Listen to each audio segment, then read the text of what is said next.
అందరికీ praise the lord. 14th March ఈరోజు యేసయ్య మిమ్మల్ని చూసి చెప్తున్నది ఏంటంటే, నీ సమస్త శత్రువులు నీ ఎదుట నుండి పారిపోవునట్లు చేసెదను అని నిర్గమాకాండము 23:27లో చెప్పబడింది. All your enemies turn their back to you. ఇశ్రాయేలు ప్రజలు ఐగుప్తు నుండి బయలుదేరి వాగ్దాన దేశము వైపు వెళ్తున్న సమయంలో దేవుడు ఈ వాగ్దానం ఇచ్చాడు. వారు కొత్త దేశంలోకి వెళ్ళబోతున్నారు. అక్కడ అనేక శత్రువులు ఉన్నారు. అందుకే దేవుడు వారికి ధైర్యం ఇచ్చాడు. కాబట్టి ప్రియమైన బిడ్డల్లారా, మన సమస్యల ముందు దేవుడు ముందుగా నడుస్తాడు.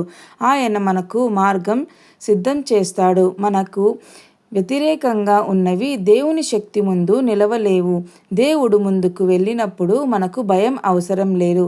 చిన్ని ప్రార్థన. ప్రియమైన పరలోకపు తండ్రి, నీకు స్తోత్రాలయ్యా. మా జీవిత మార్గంలో నీవే ముందుగా నడిచే దేవుడవు. మా భయాలను తొలగించి ధైర్యాన్ని మాకు ఇవ్వుము తండ్రి. మా శత్రువులపై నీ విజయాన్ని చూపించుము తండ్రి. యేసు నామములో అడిగి వేడుకుంటున్నాము తండ్రి. ఆమేన్.